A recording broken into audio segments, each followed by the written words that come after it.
Welcome back two point blank YouTube channel. और ये second video है रिवीजन सीरीज़ की। हम यूपी जीके का रिवीजन कर रहे हैं और हिस्ट्री को स्टार्ट किया हमने अभी यूपी जीके की। और इसमें हमने कल बात कर ली थी एंशिएंट हिस्ट्री के बारे में। आज हम मिडिएवल और मॉडर्न हिस्ट्री के बारे में बात करेंगे। और फाइनली हम कल शायद हमारी हिस्ट्री यूपी की ख़त्म हो जाएगी जब हम फ्रीडम स्ट्रगल के बारे में भी बात करेंगे। तो आज हम स्टार्ट करते हैं मिडिएवल हिस्ट्री से और शुरू करते हैं। तो बात करें अगर मिडिएवल हिस्ट्री की, तो मिडिएवल हिस्ट्री में हमें पता चलता है कि सबसे पहले हमारी आई थी दिल्ली सल्तनत की बात करते हैं। ठीक है, तो अगर हम चूँकि देखिए सारा ये जो भी हिस्ट्री का पार्ट हम कवर कर रहे हैं सब यूपी ओरिएंटेड है, यूपी यानी उत्तर प्रदेश से रिलेटेड है। तो हम जो भी कुछ बात करेंगे उत्तर प्रदेश के इलाके में जो भी मिडिएवल हिस्ट्री का पार्ट था वो सारी चीज़ें बात करने वाले हैं। ठीक है, तो दिल्ली सल्तनत की बात करते हैं। तो दिल्ली सल्तनत में हमको सबसे पहले तो ये पता है कि 5 डायनेस्टीज़ हमारी दिल्ली सल्तनत में रही हैं। 5 डायनेस्टीज़। देखिए मैं बहुत ही कोशिश करूँगा मैं कि क्लियर लिखूँ, लेकिन कई जगह मैं डायनेस्टीज़ को डी भी लिख सकता हूँ तो वो आसानी से समझ सकते हैं। तो 5 डायनेस्टीज़ रही हैं दिल्ली सल्तनत के अंदर। कौन कौन सी रही है? सबसे पहली रही है स्लेव डायनेस्टी, जिसको ममलूक डायनेस्टी भी बोलते थे। उसके बाद कौन सी आई? उसके बाद आती है खिलजी डायनेस्टी। उसके बाद आती है आपकी तुगलक डायनेस्टी। फिर आती है आपकी सैयद डायनेस्टी और फाइनली आती है आपकी लोधी डायनेस्टी। ठीक है, बात करते हैं स्लेव डायनेस्टी यानी ममलूक डायनेस्टी जिसको बोला जाता है उससे। तो इसको समझने से पहले हम पहले बात कर लेते हैं। इससे पहले जो सबसे आए थे वो थे मोहम्मद गोरी। हमने पिछली बार वीडियो में पढ़ा था कि कैसे मोहम्मद गोरी ने जयचंद को हराया था और फाइनली हरा के उन्होंने उनका रूल ख़त्म कर दिया था। अब मोहम्मद गोरी के एक स्लेव होते हैं जिनका नाम है कुतुबुद्दीन ऐबक। अब कुतुबुद्दीन ऐबक, मोहम्मद गोरी अपना चला जाता है और कुतुबुद्दीन ऐबक को यहाँ का सब कुछ संभालने के लिए छोड़ जाता है। तो यहाँ से कुतुबुद्दीन ऐबक की स्लेव डायनेस्टी क्यों है? क्योंकि वो कुतुबुद्दीन ऐबक जो थे वो मोहम्मद गोरी के स्लेव थे। ठीक है, तो यहाँ से ये शुरू होता है। अब कुतुबुद्दीन ऐबक के बारे में बात करते हैं। तो इन्होंने ये फाउंडर थे स्लेव डायनेस्टी के। ठीक है, इन्होंने टर्किश रूल को इस्टेब्लिश किया था मोहम्मद गोरी के डेथ के बाद इंडिया में। ठीक, इसके बाद मोहम्मद गोरी ने इनको गवर्नर बनाया था। मोहम्मद गोरी ने एक्चुअली इनको पहले गवर्नर बनाया था जब मेरठ में रिवोल्ट हुए थे 1192 में।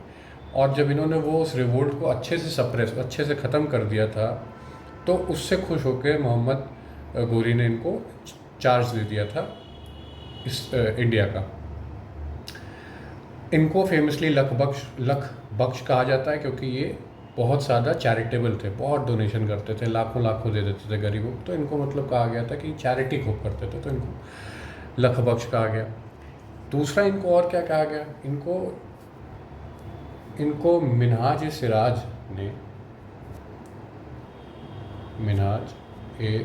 सिराज ने इनको एक टाइटल दिया था जिसका नाम था हातिम ताई।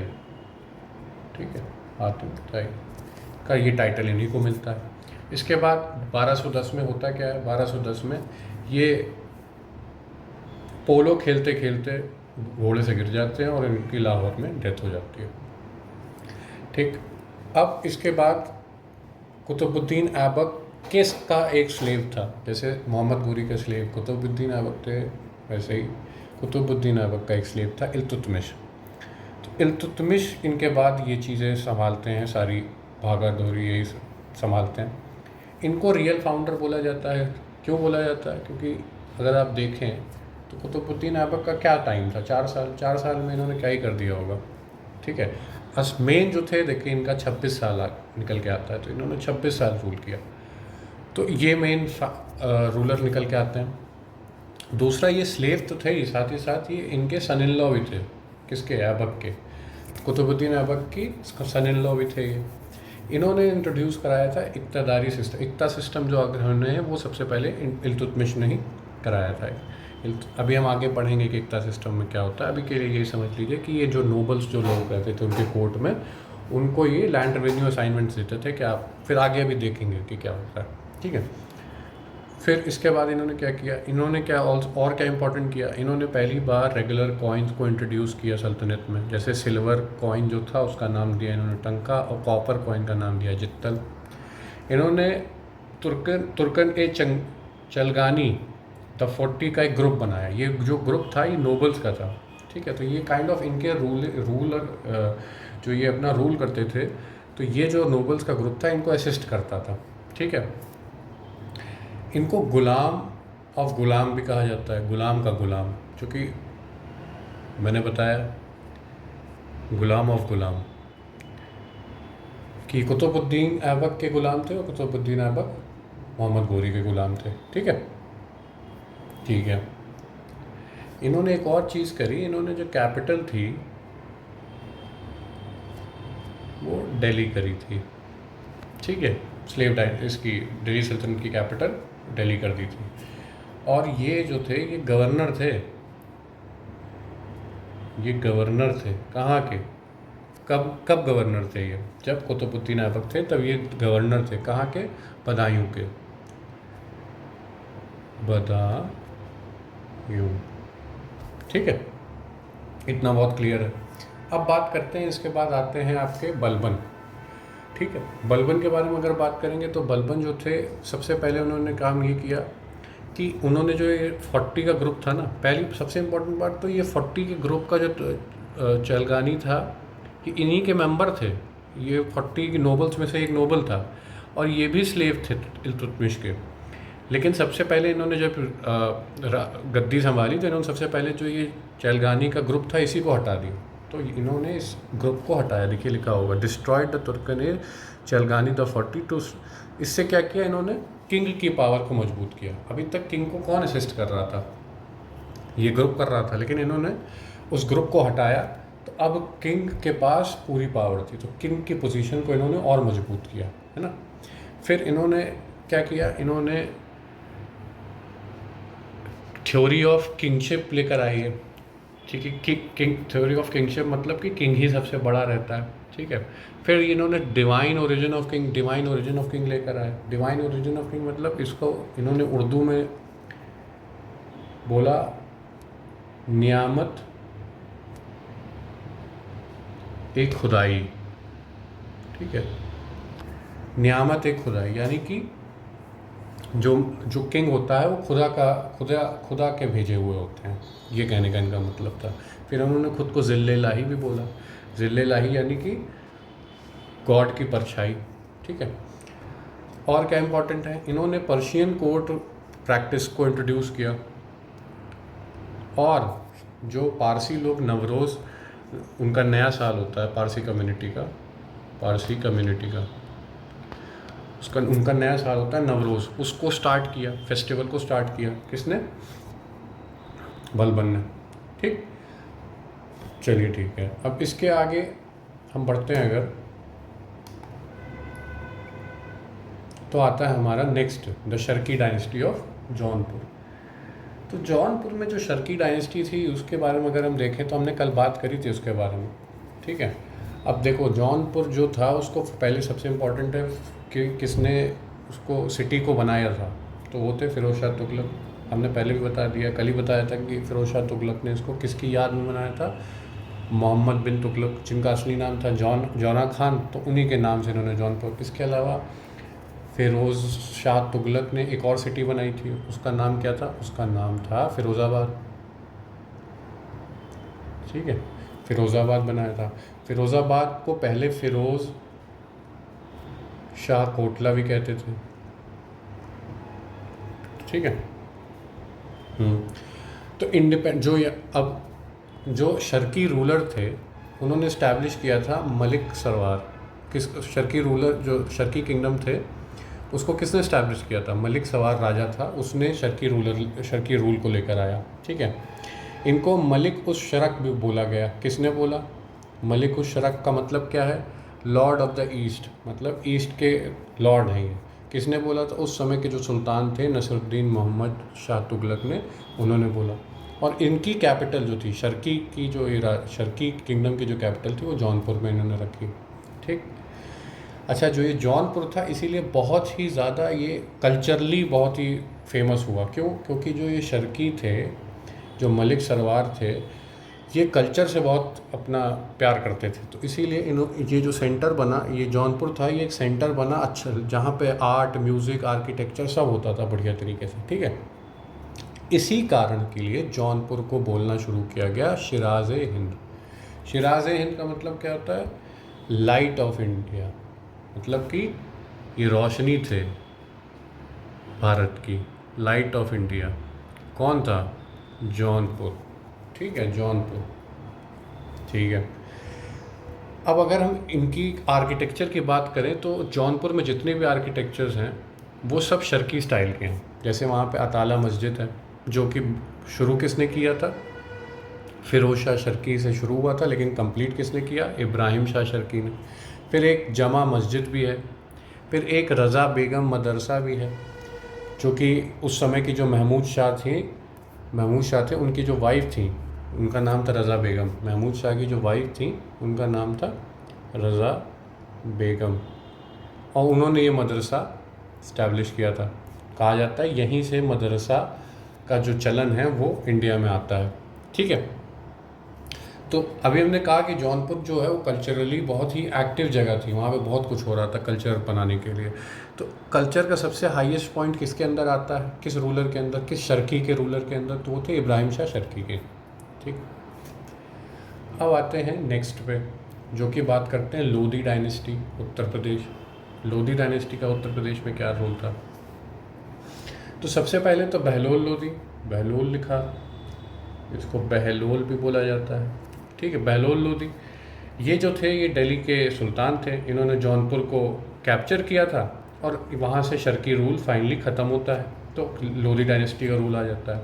ठीक है, इसके बाद आते हैं सिकंदर लोधी। इन्होंने क्या किया था? यूपी की बड़ी फेमस सिटी अच्छी है ताजमहल के लिए, आगरा, उसको किसने इस्टेब्लिश किया था? सिकंदर लोधी ने। 1504 इम्पॉर्टेंट है, और इसको अपना दूसरा कैपिटल बना लिया था। पहला कैपिटल क्या था इनका? दिल्ली था, दूसरा ये बन गया। सिकंदर लोधी ने पर्शियन पोइट्री लिखते थे अपने पेन नेम इनका क्या था? गुलरुखी के नाम से। ठीक है, और इसके बाद इन्होंने patron of education who establish मदरसा, तो मदरसाज भी इन्होंने खूब स्टैब्लिश किए थे पढ़ाने के लिए। फिर आते हैं इब्राहिम लोधी। इब्राहिम लोधी जो थे वो लोधी के आखिरी सुल्तान थे। ठीक है, और इन्होंने ये डिफीट हो गए थे, ये नहीं कि बाबर ने इनको हरा दिया था पहले बैटल ऑफ पानीपत में 1526 में। ठीक, इसके बाद एक और चीज़ इम्पॉर्टेंट रहती है, जो पद्मावत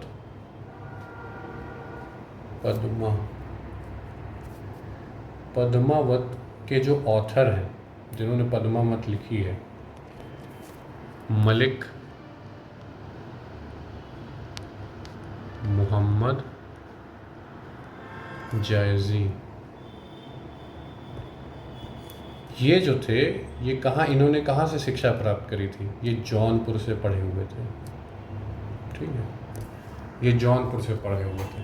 ठीक, अब फिरोज़ शाह तुगलक और फिरोज़ाबाद की बात हो तो अभी हमने बात करी कि फिरोज़ा शाह तुगलक ने फिरोज़ाबाद को इस्टेब्लिश किया था। ठीक है, और इसका जो सिटाडल था, सिटाडल मतलब कि एक ऊंची जगह जो थी, वहाँ उसका नाम था फिरोज शाह का कोटला। ठीक है, इन्होंने क्या किया था? इन्होंने अशोक के जो पिलर्स थे, कल बात करी थी हमने, उसको इन्होंने बहुत सारे पिलर्स को ये दिल्ली लेकर आए थे।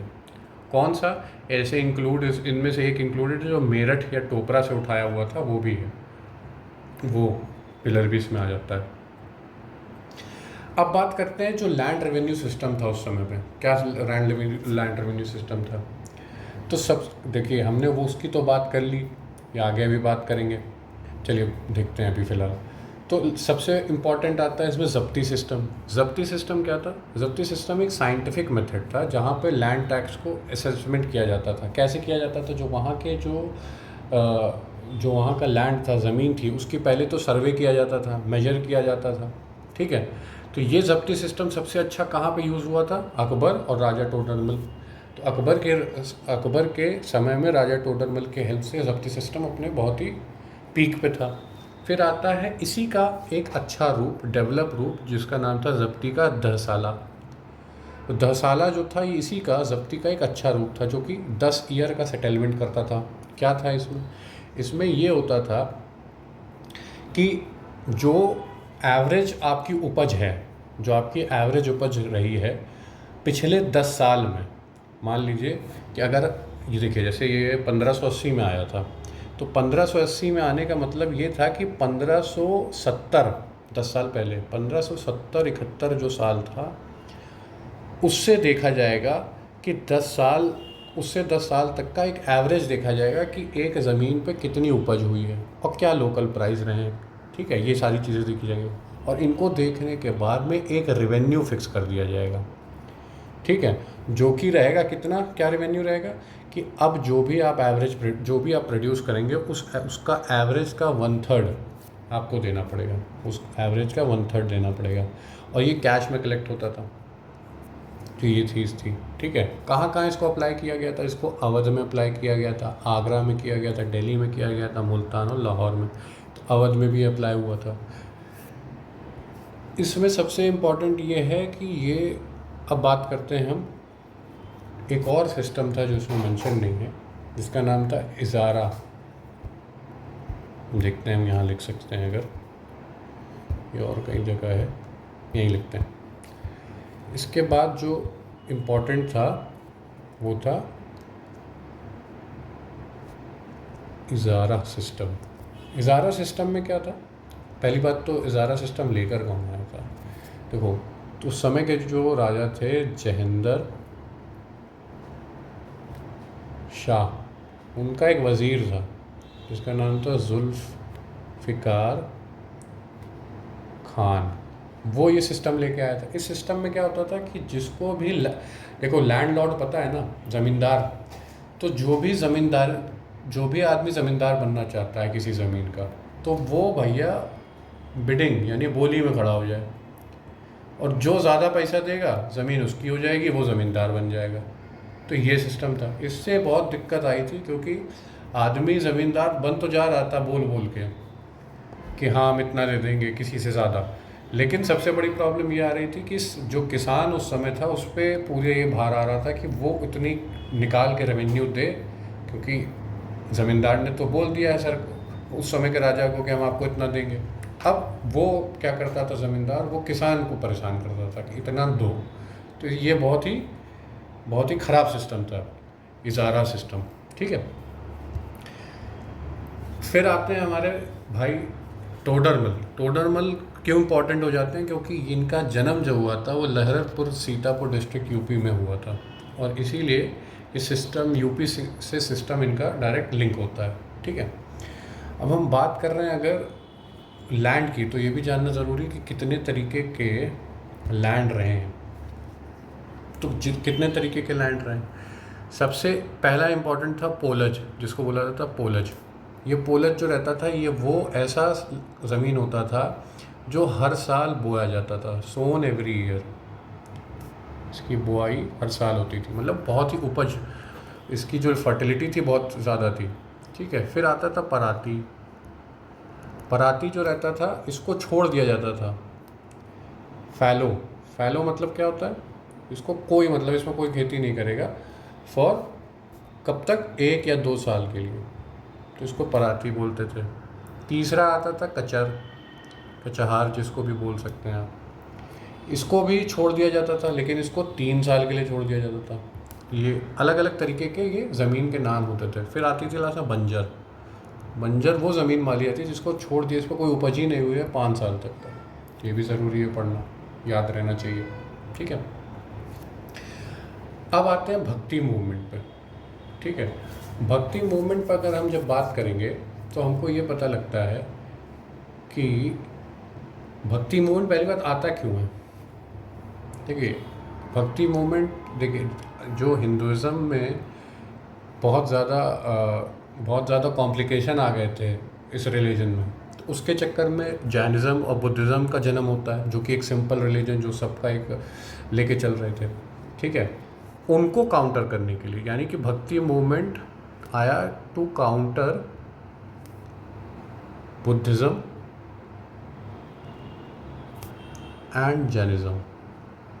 उनको काउंटर करने के लिए ये आता है। ठीक है, इनके बारे में भी पढ़ते हैं। इनके बारे में क्या पढ़ना चाहिए? सबसे पहले तो इनमें ये देखिए कि भक्ति मूवमेंट जो लेकर आए उसमें दो चीज़ें थी। क्या? कुछ लोग थे जो मानते थे कि भगवान का कोई रूप ही नहीं होता है, वो फॉर्मलेस होते हैं, निर्गुण, उनका कोई रूप है ही नहीं, निर्गुण। दूसरे लोग कहते थे उनका एक रूप है सगुण। ठीक है, तो ये दोनों थे, ये मान लीजिए ये दोनों पार्टियां थी, एक निर्गुण वाली एक सगुण वाली। इनमें आते हैं अलग अलग नाम जो उस समय के लीडर रहे भक्ति मूवमेंट के।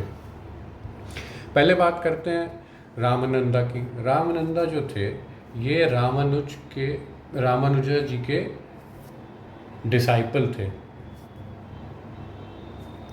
तो ये रामानुज जी के डिसाइपल थे। ठीक है, और ये वाराणसी से रिलेटेड है। और सबसे बड़ी बात, इन्होंने मोनोथीज़म की बात करी है। मोनोथीज़म यानी कि ये एक भगवान में विश्वास मानने वाली बात करते हैं। ठीक है, इन्होंने अपनी जो भी शिक्षा दी उस ज़्यादातर हिंदी में दी। कास्ट यानी कि जाति के विरुद्ध थे। ठीक है, जाति के विरुद्ध नहीं थे, कास्ट डिस्टिंक्शंस के विरुद्ध थे। मतलब कि जो जाति के बेस पर जो डिस्क्रिमिनेशन होते थे ये उसके विरुद्ध थे। ठीक है, इनके 12 शिष्य बने, जिनमें कुछ इम्पोर्टेंट जो थे जैसे कबीर और रैदास थे। ठीक है, तो हमको क्या पता लगता है इससे कि ये जो थे निर्गुण सेक्ट थे। कबीर जो थे वो निर्गुण सेक्ट से बिलोंग करते थे। निर्गुण यानी कि ये नहीं मानते थे कि भगवान का कोई फॉर्म होता है। दूसरा इंपॉर्टेंट चीज़, एक और पॉइंट मिसिंग हो रहा था, क्या है कि दो तरीके की हमने कल बात करी थी कि वैष्णव थे एक और दूसरे थे कौन? शैवाइट्स, है ना। एक वैष्णव थे और एक शैवाइट्स थे। तो जो वैष्णव्स थे उनके जो लोग थे उनको अलवर्स बोला जाता था, और शैवाइट्स के क्या बोलते थे? नयनकार। ठीक है, ये हो गया। इसके बाद आते हैं कबीर हमने बताया अभी कि निर्गुण से बिलोंग करते थे, निर्गुण सेक्टर से। ठीक है, contemporary of sultan Sikandar Lodi थे ये, यानी सिकंदर लोदी के साथ ही थे ये, उसी समय के थे ये। इन्होंने निर्गुण ब्रह्म को प्रचार किया। निर्गुण ब्रह्म क्या है? जिनके अकॉर्डिंग जो भगवान थे वो फॉर्मलेस थे, मतलब उनका कोई रूप नहीं था, और वो किसी भी हिंदू मुस्लिम के डिवीज़न के, हिंदू का ये है, मुस्लिम हिंदू भगवान ये है, मुस्लिम के ये, इनसे अलग हैं, इनसे ऊपर है। ठीक है, और इन्होंने आइडल वर्शिप यानी मूर्ति पूजन का खंडन किया था कि ये इसमें नहीं मानते थे। इसके बाद इनकी जो कबीर के दोहे आपने सुने होंगे खूब, तो ये जो कबीर के दोहे, जो इनकी पोएम्स रहती थी, दोहे होते थे, उनको क्या बोलते थे? बिजक।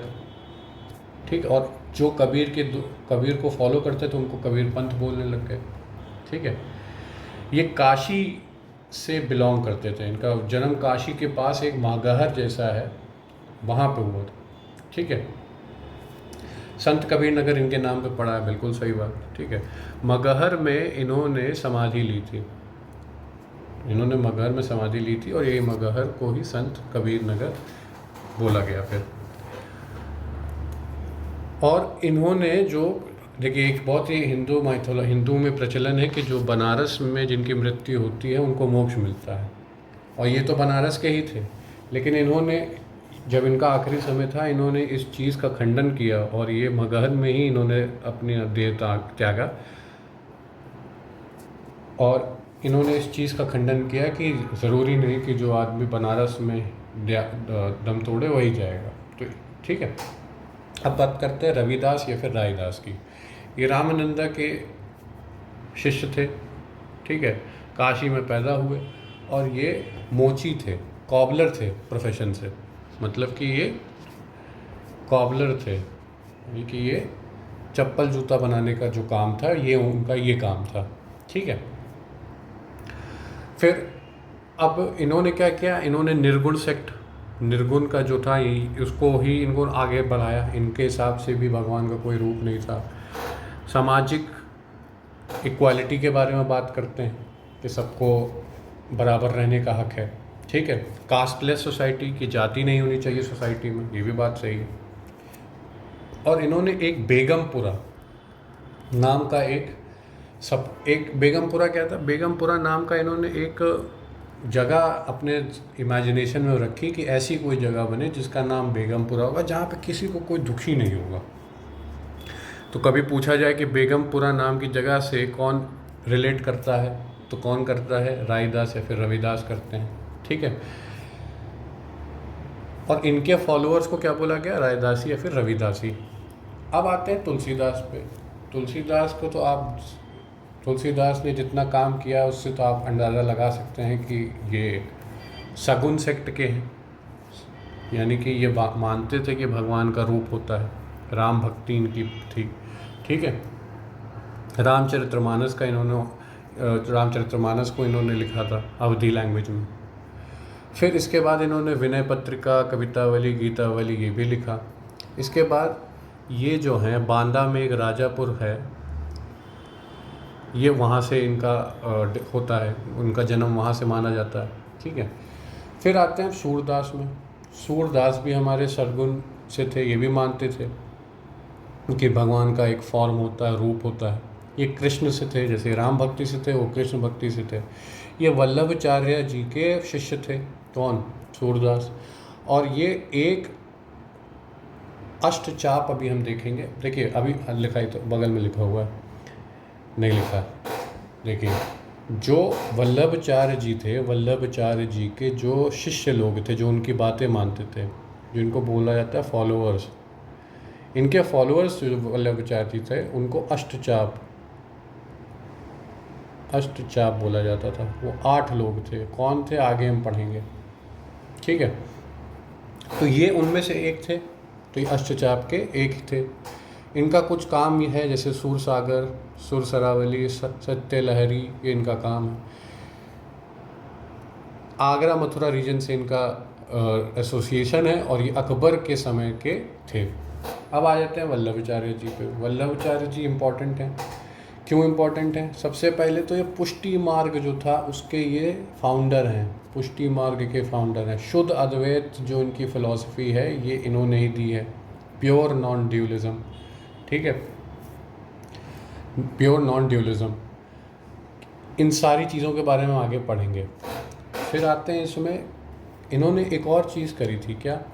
ये जो कृष्ण थे, ये कृष्ण जी को पूजते थे, और वो भी कृष्ण जी के श्रीनाथ जी के रूप को। श्रीनाथ जी का कौन सा कृष्ण जी का था? जब कृष्ण जी 7 साल के थे तो उस रूप को ये ज़्यादा पूजते थे। ठीक है। यहाँ से हमारा भक्ति मूवमेंट वाला टॉपिक ख़त्म होता है। अब आते हैं मुगल्स पे। मुगल्स पे आते हैं तो सबसे पहले इम्पॉर्टेंट है बात करनी है हमें बाबर की। तो बाबर का पूरा नाम क्या था पूछा गया है। ज़हीरुद्दीन मोहम्मद बाबर, ये फाउंडर थे। ठीक है, ठीक है। अब बाबर को अच्छा इनवाइट किसने किया था, ये बहुत बार पूछते हैं। तो बाबर को सबसे पहले इनवाइट किसने किया था? तो इनको इनवाइट किया था पंजाब के गवर्नर ने। एक मिनट, कहाँ लिखूँ? इनको पंजाब के गवर्नर ने, जिनका क्या नाम था? इनका नाम था दौलत खान लोधी। और किसने इनवाइट किया था इनको? आलम खां थे एक, उन्होंने किया था, और राणा सांगा। इन तीनों ने इनवाइट किया था बाबर को। क्यों इनवाइट किया था? कि आप आइए और इब्राहिम लोधी को हराइए और यहाँ का पे रूल शुरू करिए। तो बाबर आते हैं, इब्राहिम लोधी को फर्स्ट बैटल ऑफ पानीपत 1526 में हराते हैं, और ये यहाँ पे मुग़ल एम्पायर का इन्होंने शुरुआत करते हैं। ठीक है। अच्छा, जो फर्स्ट बैटल ऑफ पानीपत था 1526, उसमें जो सबसे इम्पॉर्टेंट टेक्निक जो बाबर ने यूज़ की थी उनका नाम ज़रूरी, तुगलकुमा टेक्निक और ओटोमन उस्मानी आर्टिलरी। इनके जो गनर्स थे उनका नाम क्या था? उस्ताद अली एंड मुस्तफ़ा। देखो तुगलकुमा टेक्निक्स में होता क्या था कि जैसे जैसे यहाँ पर आपकी आपकी फ़ौज है, आपकी फ़ौज यहाँ पे, और ये एनिमी की फ़ौज है, ठीक है। तो ये जो इनकी फ़ौज रहती थी वो क्या करती थी, आगे रहती थी, फिर एक विंग इनका ऐसे जाता था, कुछ फ़ौज यहाँ से कट के ऐसे चली जाती थी, कुछ फ़ौज यहाँ से ऐसे कट के चली जाती थी, और एक आगे रहती थी। ऐसे करके ये मतलब एनिमीज़ को एक तरीके से देखा जाए तो हर दिशा में घेर के ये अटैक करते थे। ये था। इसके बाद सेकेंड बैटल होता है कौन सा बाबर का, battle of Khanwa. Battle of Khanwa होता है जो कि 1527 में होता है। इसमें ये क्या करते हैं, इसमें ये राणा सांगा जिन्होंने इनको बुलाया था इब्राहिम लोधी को हराने के लिए, उन्हीं को हरा देते हैं मेवाड़ के, है ना। फिर आता है बैटल ऑफ घाघरा 1529 में। देखो 3 साल हैं ये 3 साल हैं, और ये 3 साल बड़े इम्पॉर्टेंट हैं। 1526, 1527 और 1529, इसमें इन्होंने अफ़गान और बंगाल बिहार के कुछ रिबेल थे, ये कुछ रिबेल थे अफ़गान से और बंगाल के रिबेल थे जो इनकी तरफ मतलब रिबेल कर रहे थे, इन्होंने उनको भी हराया। फिर इन्होंने क्या किया, इन्होंने अपने आप को ही टाइटल दिया था। कब? इन्होंने अपने आप को, जब इन्होंने घाघरा का युद्ध जीता, बैटल ऑफ घाघरा का युद्ध जीता, तो इन्होंने खुद को टाइटल दिया। क्या टाइटल दिया था? वो गाजी का। और गाजी का मतलब क्या होता है? गाजी का मतलब होता है मुस्लिम्स में रिलीजियस वॉरियर, धार्मिक योद्धा, ठीक है। इन्होंने ये टाइटल दिया। इन्होंने खुद की ऑटोबायोग्राफी यानी अपनी खुद की ऑटोबायोग्राफी लिखी, तुजुक बाबरी, जिसको बाबरनामा भी आता है, और ये तुर्की में लिखी, ठीक है। तो ये थे बाबर। एक चीज़ और है बाबर के बारे में जो कि इम्पोर्टेंट है कि इन्होंने एक टैक्स आता था जिसका नाम था तमगा। तमगा ये एक स्टैम्प और कस्टम ड्यूटी टैक्स था। Stamp and custom duties tax. इन्होंने इस टैक्स को अबॉलिश किया, हटाया था। किसने? बाबर ने, ठीक है। अब आते हैं हुमायूं पे। ये देखिए, ये चीज़ जो यहाँ लिखी हुई है ये यहाँ नहीं लिखनी चाहिए थी, ये बाबर की बात है, ठीक है। तो इसको यहाँ से हम कट कर देंगे क्योंकि ये हुमायूं ने नहीं किया था, ठीक है। अब आते हैं हुमायूं पे। हुमायूं जो थे वो बाबर के सबसे बड़े बेटे थे और उनको आगरा में क्राउन किया जाता है 1530 में। हुमायूं बहुत ही परेशानी, मतलब बहुत ही ज़्यादा अपने भाइयों से लड़के और उसके बाद आए थे। फिर उसके बाद आ जाते हैं शेर शाह सूरी जो कि उनको 2 बार हराते हैं। एक तो चौसा में हराते हैं 1539 में, और फिर एक कन्नौज और बेलीग्राम में 1540 में हराते हैं। और 2 बार हारने के बाद इनको एग्ज़ाइल में भेज देते हैं कि आप जाइए, अब छोड़ ही दीजिए। तो ये भाग जाते हैं, ठीक है। शेर शाह सूरी जो थे एक्चुअली वो एक कौन थे ये भी जानना ज़रूरी। शेर शाह सूरी एक अफ़गान के नोबल थे, ठीक है, ठीक। फिर जब शेर शाह सूरी को कलिंजर पे जब वो चढ़ रहे थे, मतलब एक तरीके से वहाँ पे लड़ाई कर रहे थे, तब एक इंसिडेंट में उनकी मृत्यु हो जाती है। एक तो का गोला उनको लग जाता है, उससे उनकी मृत्यु हो जाती है। तो जब मृत्यु हो जाती है उसके बाद ये हुमायूं आते हैं वापस, और 1555 में वापस से बैठ जाते हैं। और 1 साल बैठते नहीं कि 1556 में ये दीन पनाह में इनकी पुराना किला जो था वहाँ पर इनकी लाइब्रेरी थी, उसकी सीढ़ी चढ़ते चढ़ते फिसलते हैं और वहीं से गिर जाते हैं, मर जाते हैं, ठीक है। अबू फजल ने इनको एक टाइटल दिया था। टाइटल क्या था? इंसान कामिल। इंसान कामिल मतलब कि परफेक्ट मैन, रेमंड मैन, ठीक है। दूसरी इनके बारे में क्या इम्पोर्टेंट बात याद आती है, इनके बारे में एक और चीज़ जो बहुत इम्पोर्टेंट ये याद आती है कि उस समय पे एक मेवाड़ की क्वीन थी, मेवाड़ की रानी थी। क्या नाम था उनका? उनका नाम था कर्णावती। कर्णावती ने इनको से संदेश भेजा था और राखी भेजी थी, राखी भेजी थी और लेटर भेजा था। क्या क्या आप हमें बचा लीजिए। क्यों बचा लीजिए? क्योंकि बहादुर शाह के अटैक से बचा लीजिए, और इन्होंने इससे इस राखी और इस लेटर का मान भी रखा है। इन्होंने बहुत ही अच्छी कोशिश करी थी और बहुत अच्छी लड़ाई लड़ी थी। ठीक है, हुमायूं। अब आ जाते हैं अकबर पे। जब हम अकबर की बात करते हैं तो हमको सबसे पहले तो ये जानना ज़रूरी है कि ये 13 साल की उम्र में ही बेचारे राजा बन जाते हैं। इनको बैरम खान की मदद से इनको थ्रोन पर बैठाया जाता है। बैरम खान इनके साथ रहते हैं बहुत समय तक। ठीक है। पहले बैटल ऑफ पानीपत किसने लड़ा था? बाबर ने। सेकेंड बैटल ऑफ पानीपत जो था 1556 का, उसमें ये हेमू को हराते हैं। किसकी मदद से? बैरम खान की मदद से। और हेमू का पूरा नाम क्या था? हेमचंद्र विक्रमादित्य। इससे हमें ये पता लगता है कि ये अपना रूल वापस से, जब इन्होंने हेमू को हरा दिया तो उसके बाद से इनका रूल मजबूत हो गया था। और जो हेमू थे या फिर हेमचंद्र विक्रमादित्य, ये आखिरी रूलर थे, लास्ट रूलर जिन्होंने टाइटल लिया हो विक्रमादित्य का। इनके बाद, इनकी मृत्यु के बाद किसी ने विक्रमादित्य का टाइटल नहीं लिया। ये आखिरी रूलर थे जिन्होंने विक्रमादित्य टाइटल लिया था। इन्होंने और क्या क्या कॉन्क्वेस्ट किया? पहला तो चित्तौड़, रणथंभौर, गुजरात, बंगाल इन्होंने किया। फिर इन्होंने जब गुजरात की लड़ाई को जीता तब इन्होंने फतेहपुर सीकरी का सिटी जो थी आगरा से कुछ 36 किलोमीटर या 40 किलोमीटर दूर है, उसका इन्होंने निर्माण कराया। ठीक है। और बुलंद दरवाज़ा इन्होंने बनवाया वहाँ पे।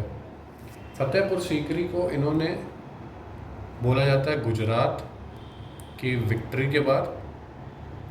और उस समय के एक बहुत बड़े सेंट थे, सलीम शेख, नहीं सलीम शेख नहीं, शेख सलीम,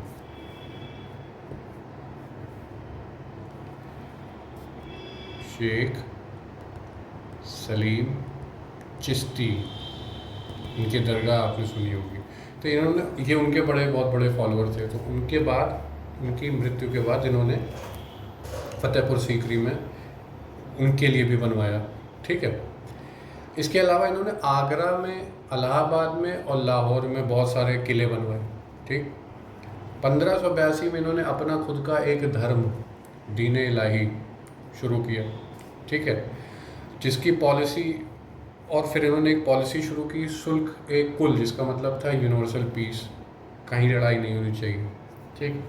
इन्होंने ये क्या करते थे, फतेहपुर सीकरी में इबादत खाना में अलग अलग रिलीजियस डिबेट्स करते थे। ये मौलवी साहब को भी बुला लेते थे, ये पंडित जी को भी बुला लेते थे, ये और धर्म के लोगों को भी बुला लेते थे। और फिर ये बहस करते थे कि भगवान के बारे में इनको समझना था। तो ये इन्होंने ये काम किया।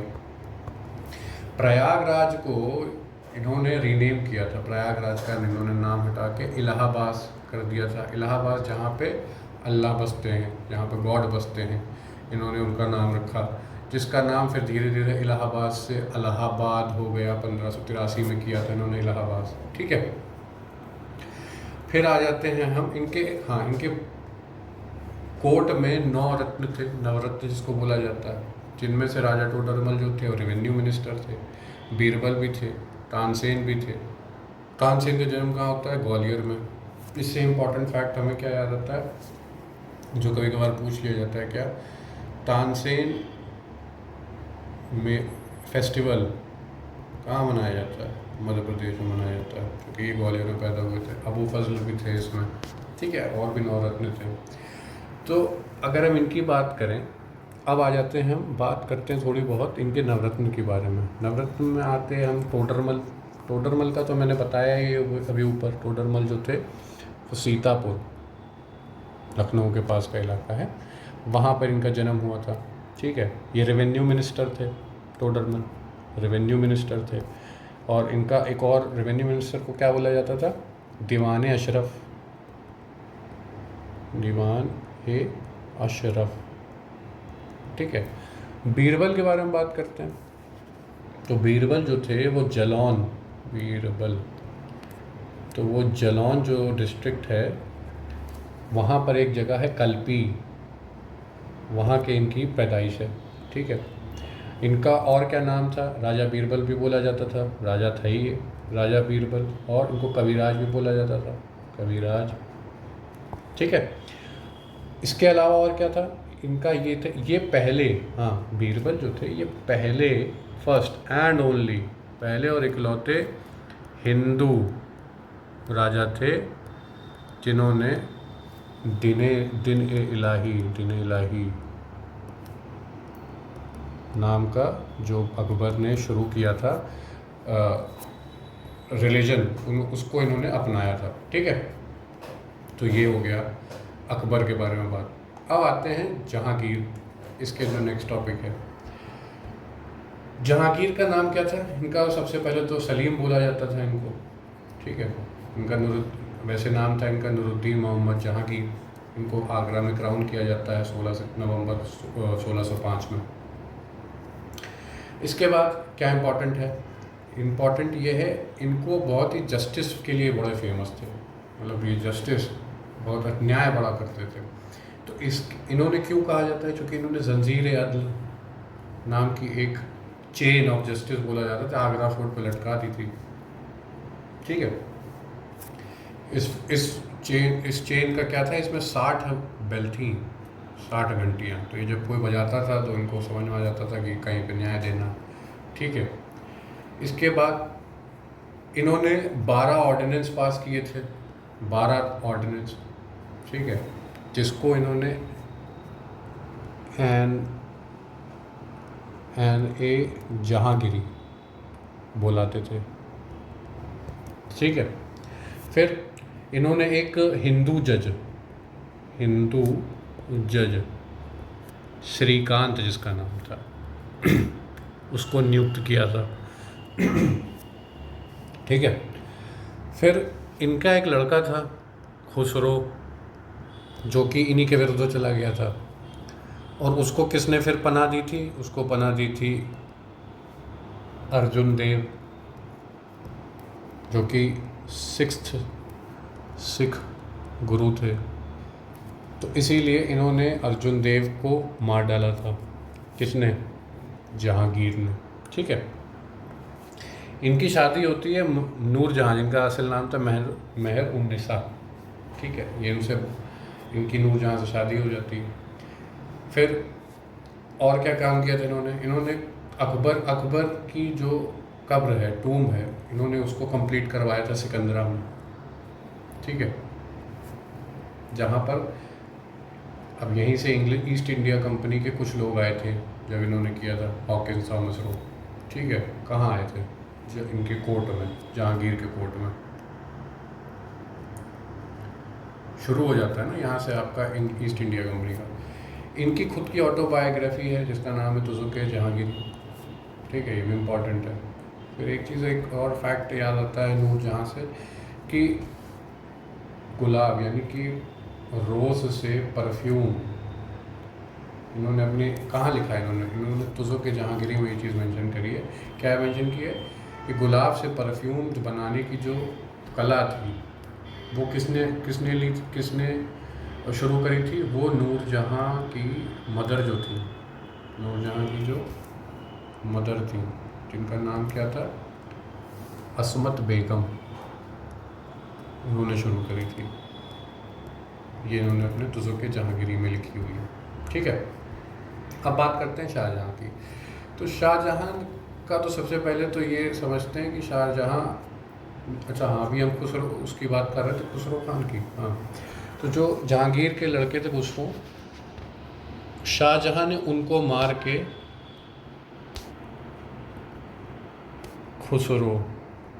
खुसरो को मार के शाहजहाँ ने खुसरो को मारा था। और शाहजहाँ का पहले नाम क्या था? खुर्रम। ठीक है, और खुसरो की टूम्ब कहाँ पर है खुसरो की? वो है आपकी प्रयागराज में खुसरो की टूम्ब है, कब्र है। और प्रयागराज में कहाँ पर है? खुसरो बाग करके एक जगह है, वहाँ पर है। खुसरो बाग करके एक जगह है, वहाँ पर है। ठीक है, फिर इन्होंने मुमताज़ महल से शादी करी, ठीक है, जिनका नाम था अर्जुमंद बानो बेगम। फिर इनका गोल्डन एज जो मुग़ल का आर्किटेक्चर है, ताजमहल वो आ जाता है, रेड फोर्ट आ जाता है, जमा मस्जिद, पीकॉक थ्रोन, ये सब इन्होंने बनाया था, ठीक है। यूरोपियन विजिटर्स इनके कोर्ट में आते हैं, जैसे टैवनियर आता है जो कि एक ज्वेलर था, फिर बर्नियर आता है, फिजिशियन था। अच्छा, ये दोनों फ्रेंच थे, ये दोनों फ्रेंच थे, ट्रैवलर्स थे। और लास्ट में ये जो मैकिनी और मैनरिके जो थे, ये इटालियन थे, तो ये इटली से आती हैं, ठीक है। और क्या इम्पोर्टेंट है इनके, अच्छा हाँ, इनके कोर्ट के अंदर एक कोर्ट पोएट था, इनका एक कवि था इनके कोर्ट में, जिसका नाम था पंडित जगन्नाथ। पंडित जगन्नाथ ने क्या लिखा था? पंडित जगन्नाथ ने लिखा था गंगा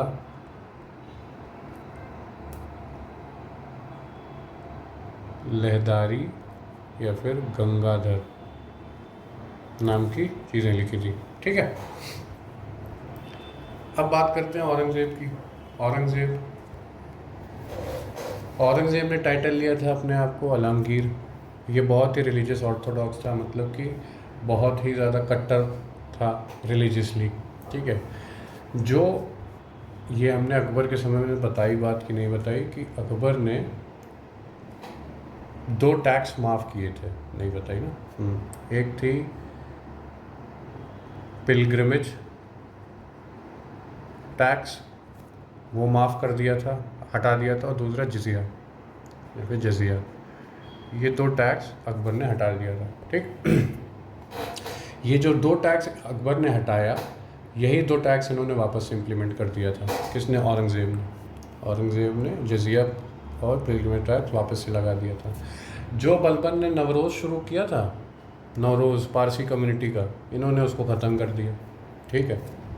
इन्होंने काशी विश्वनाथ और बहुत सारे मंदिरों को तोड़वा दिया था, केशव राय मथुरा में जो था, सब इनको तोड़वा दिया था, ठीक।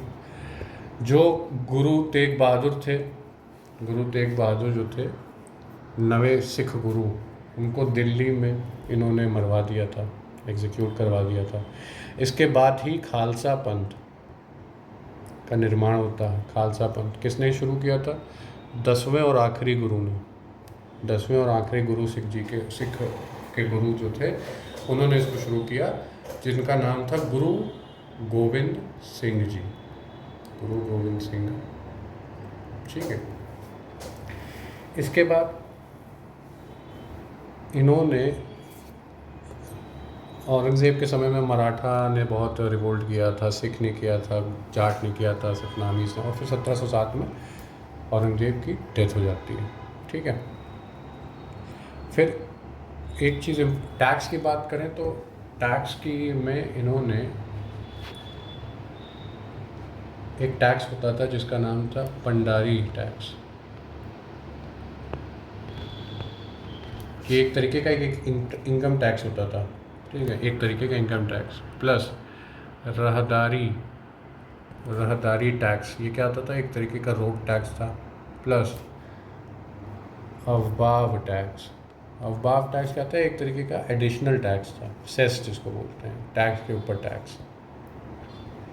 ये इन तीनों टैक्स को इन्होंने हटा दिया था। किसने हटाया था? अबॉलिश। किसने? औरंगज़ेब, ठीक। अब आते हैं इस्लामिक टैक्सेशन। उस समय पे क्या क्या टैक्सेशंस थे, ठीक है। तो एक था उश्र, ये मुस्लिम्स पे लगता था, ठीक है। जहाँ पर इरिगेशन में, जहाँ पर रेन फेड है, जो उस फील्ड में पानी उसकी सिंचाई पानी से, उससे बारिश से हो जाती है, उसका 1/10 देना पड़ता था किंग को। और जहाँ इरिगेशन से होता था वहाँ पर 1/20 देना पड़ता था। फिर आता है खर्च, ये नॉन मुस्लिम्स देते थे।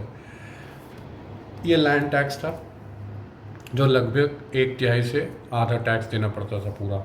फिर आता था ज़कात मुस्लिम्स को देना पड़ता था। इनकी जो भी इनकम रहती थी उसका 2.5% देना पड़ता था। किन के लिए? जो लोग गरीब हों उनके लिए। जजिया टैक्स ये नॉन मुस्लिम्स को देते थे। जजिया टैक्स क्या था? जजिया टैक्स बेसिकली ये टैक्स लगाया जाता है वो लोगों पे जो कि मुस्लिम्स नहीं हैं, लगाया जाता था जो उन लोगों पे जो कि मुस्लिम्स नहीं हैं, और उनके प्रोटेक्शन के लिए लगाया जाता था कि हम आपकी रक्षा करेंगे, उसका टैक्स दीजिए। और दूसरा कि आप इस्लाम को छोड़ के आप दूसरा कोई रिलीजन फॉलो कर रहे हैं तो उसके लिए आप हमें टैक्स दीजिए। तो ये 2 टैक्स था। इसमें क्या था, औरतों को, चिल्ड्रन और जो विकलांग लोग थे उनको ये नहीं देना पड़ता था, या जो काम नहीं करते तो उनको ये टैक्स नहीं देना पड़ता था। शुरुआत में ब्राह्मण्स को भी नहीं दिया जाता था, ब्राह्मण भी नहीं देते थे, लेकिन फिर फिरोज शाह तुगलक ने बोला कि नहीं ब्राह्मण भी देंगे, ठीक है। तो ये हो गया। फिर आता है खाम। ये क्या था? तो कहीं पे गड़ा खजाना मिल गया, या कहीं पे आपने लड़ाई करी उससे आप जीत गए, तो उसका 1/5वां हिस्सा आपको देना पड़ेगा, ठीक है। 1/5वां हिस्सा आपको देना पड़ेगा स्टेट को, और 4/5वां हिस्सा आपको देना पड़ेगा सोल्जर्स को, ठीक है। फिरोज शाह ने इसको उल्टा कर दिया था। फिरोज शाह ने कहा था 4/5 हिस्सा जो रहेगा वो हम स्टेट ले जाएगा, और 1/5 हिस्सा वो हम डिवाइड कर देंगे, ठीक है। फिर आ रहे हैं पंडारी, ये तो बात हो ही गई। चुंगी टैक्स, अच्छा हाँ, इसमें मैंने जो बताया पंडारी टैक्स, इसको चुंगी भी बोला जाता था, चुंगी टैक्स, ठीक है। यहाँ पर लिखा हुआ था तो याद आ गया। अब बात करते हैं इक्ता सिस्टम पे। इक्ता सिस्टम पे अगर हम बात करें तो देखिए, इक्ता सिस्टम कहाँ से हम शुरू होता था, हमने बताया था कि इल्तुतमिश ने इसको स्टार्ट किया था, ठीक है। तो इस इक्ता सिस्टम में होता ये था कि जो वहाँ के जो नोबल थे, ठीक है, नोबल जो थे उनको लैंड दे दिया जाता था। उनको कहा जाता था आप लैंड पे काम करिए, उससे जो भी आपको टैक्स उठाइए, उस टैक्स से आपको क्या करना है, आपको एक पहली चीज़ तो टैक्स लेना है, रेवेन्यू लेना है। दूसरा, एक आर्मी बनानी है, उस आर्मी को मेंटेन भी आप उसी टैक्स से करेंगे, ठीक है। और जो भी आपका बचा हुआ पैसा रहेगा वो आप अपने पास रखिए, ये चीज़ थी। लेकिन जब वहाँ के देखा गया कि वहाँ का जो इक्ता था, और अच्छा जो इक्ता दिया जाता था तो किनको दिया जाता था, उनका नाम क्या बन गया था, इक्तादार या फिर मुक्ति या वली। तो वहाँ के जो मुक्ति या जो इक्तादार लोग थे, जब वो ज़्यादा रेवेन्यू होने लग गया था तो फिर वो स्टेट को भी देने लग गए थे, स्टेट भी हिस्सा लेने लग गई थी उसमें से, ठीक है। इक्तादार, तो जो इक्ता सिस्टम था ये पहले नॉन हेरिडिटरी था, नॉन हेरिडिटरी मतलब आपके पास है तो आपके लड़के को नहीं मिलेगा, ठीक है। लेकिन फिरोज शाह तुगलक जब आए थे, इसकी अलग स्टोरी है, फिरोज शाह तुगलक जब आए थे तो उनको काफ़ी लोगों का उनको नाराज़गी थी। तो उनको मनाने के लिए, उनको खुश करने के लिए इन्होंने क्या किया था, इक्ता को हेरिडिटरी कर दिया था कि ठीक है भाई, आपके पास अगर इक़्तिदार है, आप इक़्तिदार हैं तो आपका लड़का इक़्तिदार बनेगा, ठीक है। तो सेंट्रल कंट्रोल वीक हो गया था, तो ये हो गया। अब ये इम्पोर्टेंट है, देखो सूबा रहता था, सूबा जो एक सूबे, इस सूबे का इक़्तिदार कौन है, ठीक है, इस सूबे का कौन है, गवर्नर, सूबेदार। उसके नीचे आता था फिर सरकार, और उसके नीचे आता था परगाना, ठीक है। और जो परगाना लेवल पे जो रेवेन्यू ऑफिसर होता था उसको बोलते थे अमील, ठीक। अब आ जाते हैं मनसबदारी सिस्टम पे। मनसबदारी सिस्टम पहले जान लो, ये भी नॉन हेरिडिटरी था, हेरिडिटरी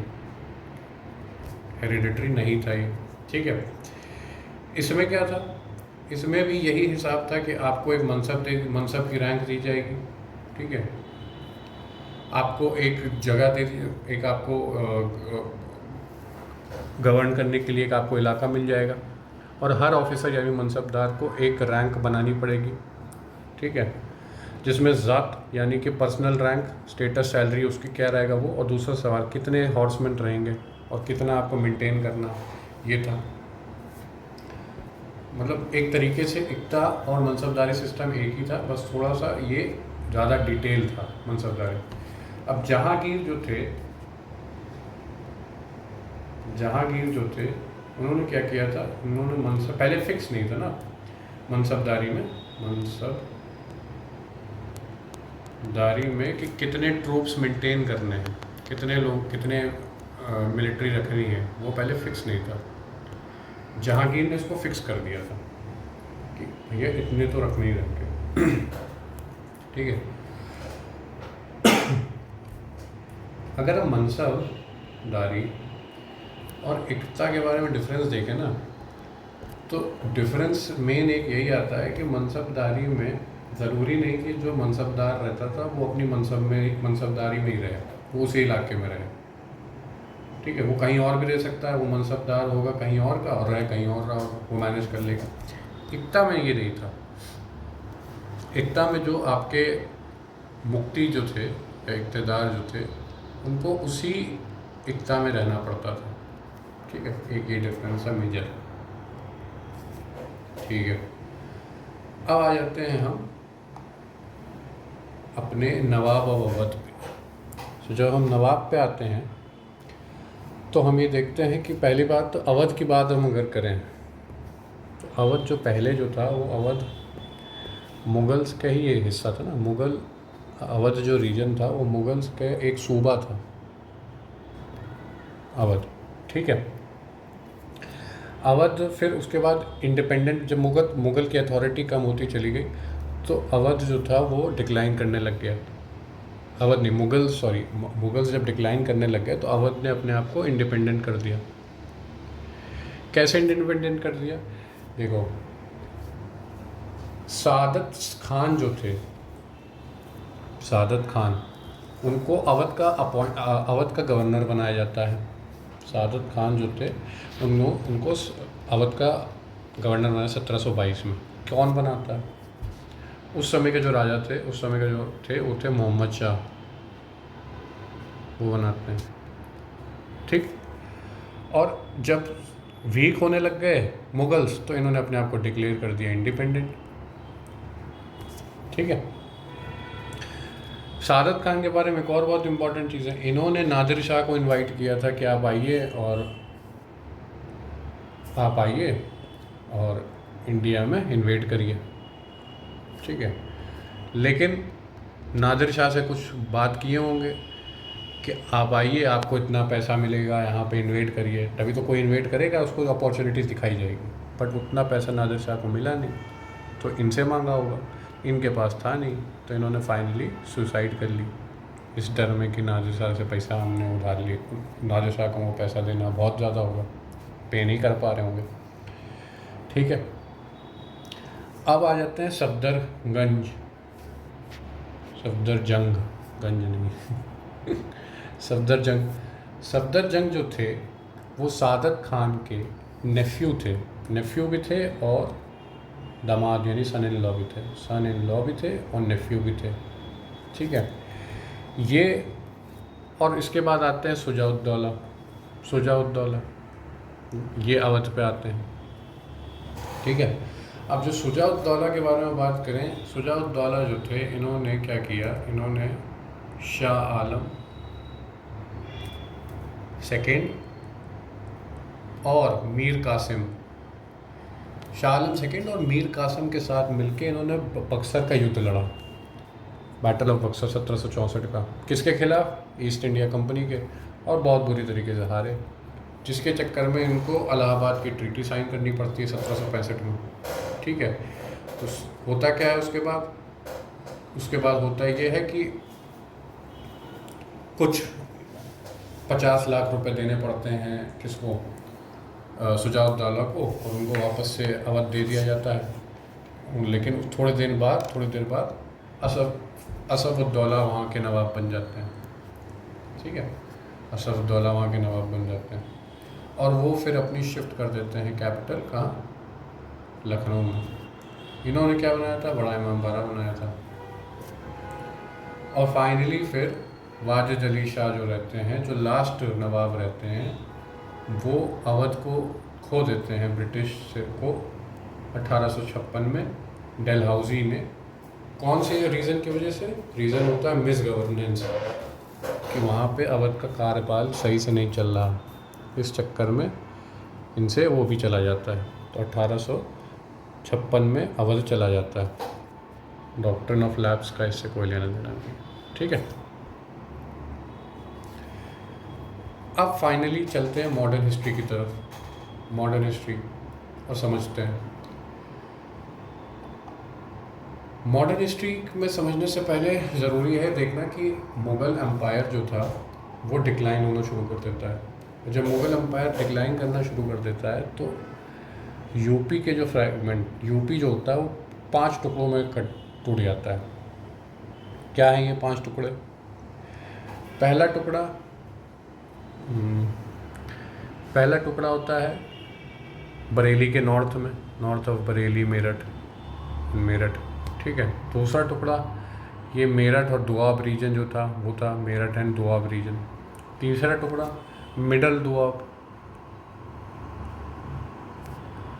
चौथा जो फैज़ाबाद, लखनऊ का इलाका था, अवध का था जो इलाका, वो सब। और पांचवा जो था बुंदेलखंड वाला, ठीक है। तो पहला जो था इसको कौन देख रहा था, इसका रूलर कौन निकल के आया था? नाजिब खान। दूसरा जो था दूसरा जो था मेरठ और दोआब, रोहेलखंड जिसको बोलते थे, इसके कौन थे? इसके थे रहमत खान। तीसरा जो था मिडल दोआब, उसके कौन थे?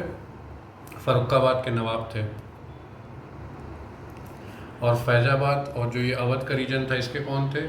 इसके नवाब जो अवध के थे। और बुंदेलखंड को कौन देख रहा था? बुंदेलखंड को देख रहे थे मराठा, ठीक। फिर इसके बाद होता है third battle of Panipat. Third battle of Panipat जो 1761 में होता है, जो मराठा और अहमद शाह अब्दाली के बीच में होता है, जिसमें मराठास हार जाते हैं अहमद शाह अब्दाली से, और इससे मराठा वीक हो जाते हैं। जब वीक हो जाते हैं और दूसरी तरफ बैटल ऑफ बक्सर होता है जिससे ब्रिटिश और स्ट्रॉन्ग हो जाते हैं।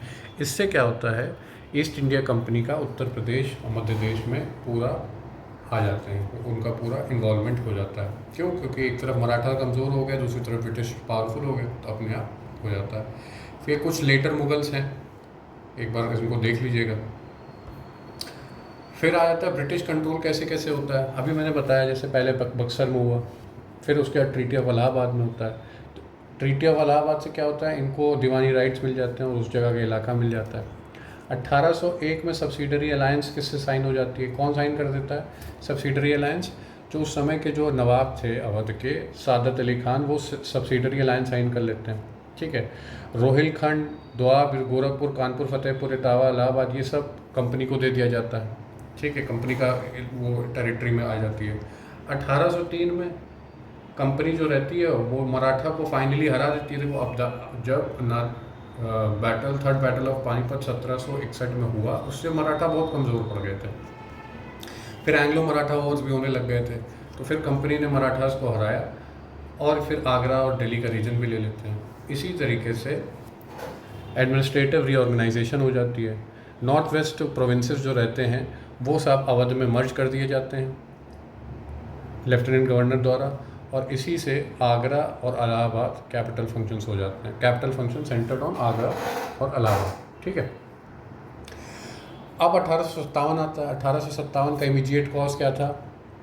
ग्रीस्ड कार्टेजेस थी जो न्यू इनफील्ड राइफल में यूज़ करी जा रही थी। मंगल पांडे ने बैरकपुर में इसका विरोध किया, ठीक है, और यहाँ से शुरू होता है 29 मार्च 1857 से। इसका आउटब्रेक सबसे पहले मेरठ में होता है, इंपॉर्टेंट इसीलिए है यूपी से, ठीक है। 10 मई 1857 में होता है। सिपाही सारे दिल्ली चलो का नारा लगाते हैं और दिल्ली की तरफ चलते हैं। नारा नहीं लगाते हैं, नारा तो दिल्ली चलो किसी सुभाष चंद्र बोस जी ने दिया था, पर दिल्ली की तरफ जाते हैं। और उसके बाद बहादुर शाह सेकेंड जो उस समय के एम्परर थे, मुड्ढे से थे वो, उनको एम्परर घोषित कर देते हैं, ठीक है। इसके बाद जो सबसे इम्पॉर्टेंट है वो है ये चार्ट। क्या है इस चार्ट में? इस चार्ट में है कि सेंटर उत्तर प्रदेश में कौन कौन सी जगह थी और जहाँ पर क्या क्या लड़ाई हुई, और उसके लीडर कौन थे, और उस रिबेल मूवमेंट को दबाने के लिए कौन कौन से ब्रिटिश ऑफिसर थे। तो लखनऊ से बेगम हजरत महल थी, ब्रिजेस कदर भी थे। इनको किसने? कॉलिन कैम्पबेल मेन थे, कॉलिन कैम्पबेल, ठीक है। कानपुर में कौन थे? नाना साहेब तात्या टोपे, अजमुल्ला खान, हैवलॉक थे यहाँ के। झांसी में रानी लक्ष्मी तात्या टोपे, जनरल ह्यूगो रोज। इलाहाबाद में मौलवी लियाकत अली, कर्नल नील। फैज़ाबाद में भी मौलवी अहमदुल्ला शाह, और यहाँ पे भी कैप्टन नील थे, ठीक है। बरेली में थे आपके खान बहादुर खान, कॉलिन कैंपबेल थे। मथुरा में देवी सिंह, यहाँ पे भी कैपिट कर्नल नील थे। फिर गोरखपुर में गजोदर या बंधु सिंह, यहाँ पे भी कर्नल नील थे। जगदीशपुर जो एक इलाका आता है, कुंवर सिंह थे वहाँ पे, और वहाँ पे विलियम टेलर थे मेन, और विंसेंट आए। ठीक है,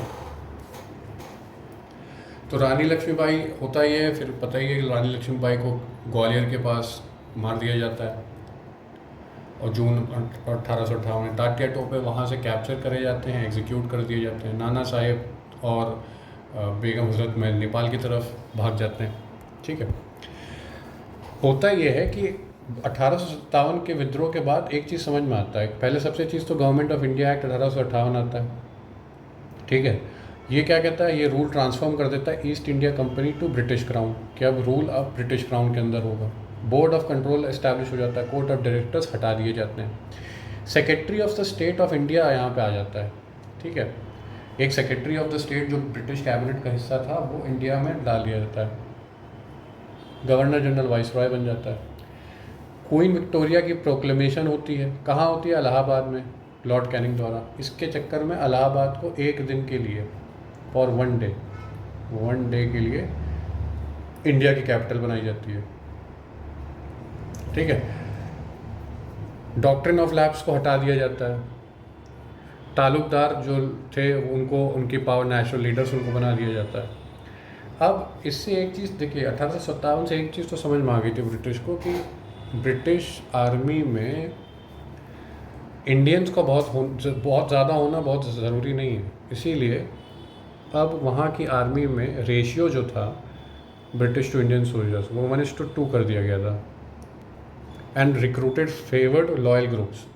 ठीक है, मतलब कि ज़्यादा इनको कर दिया गया था और लॉयल ग्रुप्स बना दिए गए थे।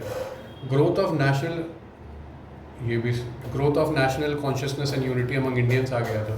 अब बात करते हैं पीजेंट मूवमेंट यानी कि किसान के विद्रोह के बारे में। तो यूपी किसान सभा 1918, इसको कौन, गौरीशंकर मिश्रा, इंद्र नारायण द्विवेदी, ये सब आते हैं। इनको मदन मोहन मालवीय ने सपोर्ट किया था। इनका पर्पस क्या था, इनका पर्पस था टू क्रिएट अवेयरनेस किसानों में, पीजेंट्स में अवेयरनेस इनको क्रिएट करना था। ठीक है, ये कहाँ का एक्टिव थे, ये प्रतापगढ़ में थे, जौनपुर में थे, रायबरेली में थे। ठीक है, इन्हीं में से एक ब्रांच जो थी वो निकल के जाती है, जो कि बाबा रामचंद्र जी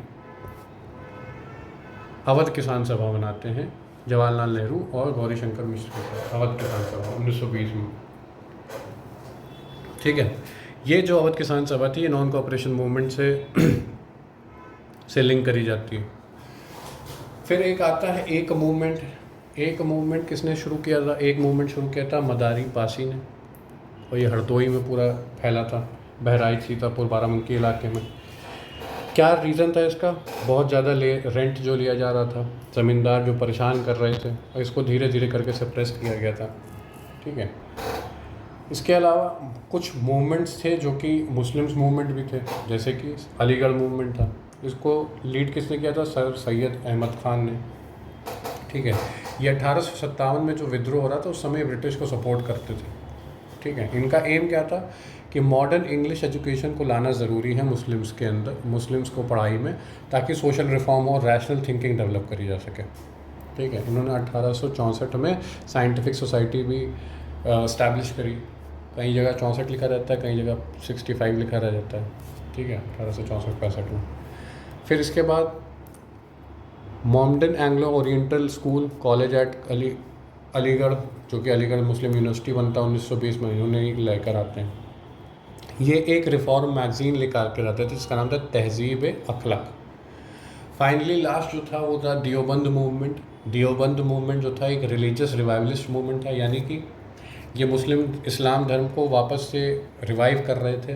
ठीक है, और कब हुआ था 1866-67 में देवबंद में, जो कि सहारनपुर का एक डिस्ट्रिक्ट है। इट्स सेंटर में दारुल उलूम देवबंद ये थे, जिसका इन्होंने मोहम्मद कासिम नानौतवी और राशिद अहमद गगोही ने इनको फाउंड किया था। ठीक है, ये जो थे ये ब्रिटिश के विरुद्ध थे। देखो ये जो अलीगढ़ मूवमेंट था ये ब्रिटिश को सपोर्ट कर रहा था, लेकिन ये जो थे देवबंद ये अपोज कर रहे थे, ब्रिटिश अपोज, ठीक है, ये ब्रिटिश को अपोज कर रहे थे। और वो इंग्लिश को लेकर कहते थे कि आपको इंग्लिश रिफॉर्म्स लाने पड़ेंगे मुस्लिम्स एजुकेशन में, अलीगढ़ मूवमेंट वाले। और देवबंद मूवमेंट वाले कहते थे कि नहीं, क्लासिकल जो इस्लामिक और एजुकेशन जो कुरान और हदीस हैं उनको आपको पढ़ाना पड़ेगा। तो ये थे हमारे मिडिल और मॉडर्न हिस्ट्री। इसके अलावा अभी एक फाइनल जो बचा हुआ है वो है फ्रीडम स्ट्रगल वाला, वो मैं कल कोशिश करूँगा, कल वीडियो आ जाएगी। इसके बाद आपका यूपी की हिस्ट्री का तो टॉपिक ख़त्म हो जाएगा, ठीक है। सो पढ़ते रहिए on that very note. Thank you so much.